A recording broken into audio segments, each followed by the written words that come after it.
I have one of the 4 first editions of Pride and Prejudice that are part of our collection at Jane Austen's house. This one has a very special connection to Chatsworth House. It was owned by Lady Caroline Lamb, who was such a part of the circle here, whose portrait hangs here at Chatsworth. This is one of the very first copies from the very first print run of that novel that hit the shelves and came to libraries 213 years ago. Now, this is also a really fascinating time in Lady Caroline Lamb's life. She was an extraordinary woman, and at Jane Austen's house, we don't like to define extraordinary women just by the men in her lives, but it's slightly difficult with Lady Caroline Lamb. And she's reading this in 1813. This is the year after her explosive and fiery love affair with Lord Byron had burnt out. So she is reading this novel at a time of pain, of heartbreak, when she is looking to rediscover who she is and herself. And in that, she is following a pattern that would continue for the next 200 years. So many people find in this novel a place to escape, something to give hope, something to find yourself, as we all follow Elizabeth Bennet on that journey to Pemberley.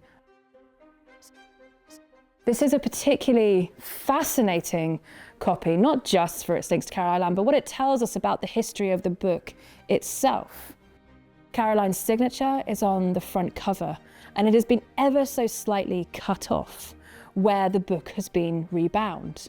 There are beautiful patterns of wear where somebody has read and reread it, and it is so delicious to think that it would have been her hands that read that.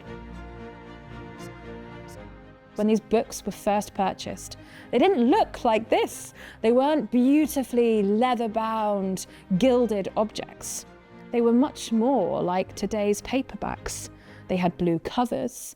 The pages were actually still uncut. When you were reading this for the first time, you had to take a letter knife to split open the pages. And those copies are achingly rare, because the vast majority of them that have survived are then bound and rebound to match libraries, to match personal tastes, and also to preserve them. So this book is an incredible survival from 213 years ago. We see here an object that contains so many different stories. It contains the story that we know of Pride and Prejudice, of Elizabeth and Darcy and Jane, and all those women and men that make up that world. But it's the story of its readers. And that's what makes these artifacts so fascinating. If you've read Pride and Prejudice today, you've read it in 1 volume. This is how it was originally published, in 3 different volumes, 1, 2, and 3. And this is how novels at Austen's time were published. Austen uses this 3-volume technique very, very carefully. The 2nd volume is shorter. You can see it's slightly slimmer, but it does contain more of the narrative. And it's towards the end of this 2nd volume that we actually find the mentions of Chatsworth itself. This is where Lizzie is going off with her aunt and uncle, the gardeners, on a tour of the north. We have the glories of Chatsworth, of Matlock, of the Peak. And that makes you wonder as well what must have felt to open this novel, this most fashionable novel of the season, and see the house, the home that you knew so well, mentioned in it. Austen closes it by saying, "And to Pemberley they were to go." The end of volume 2. And that meant for these first readers, you have an element of physicality coming into your reading. You have the anticipation of what's happening next, this amazing house that you've heard about from the very first chapters. Lizzie is about to go to it. But first reader, you had to close that volume. You had to go and find volume the 3rd. And that's something today that as readers of Austen, we don't have.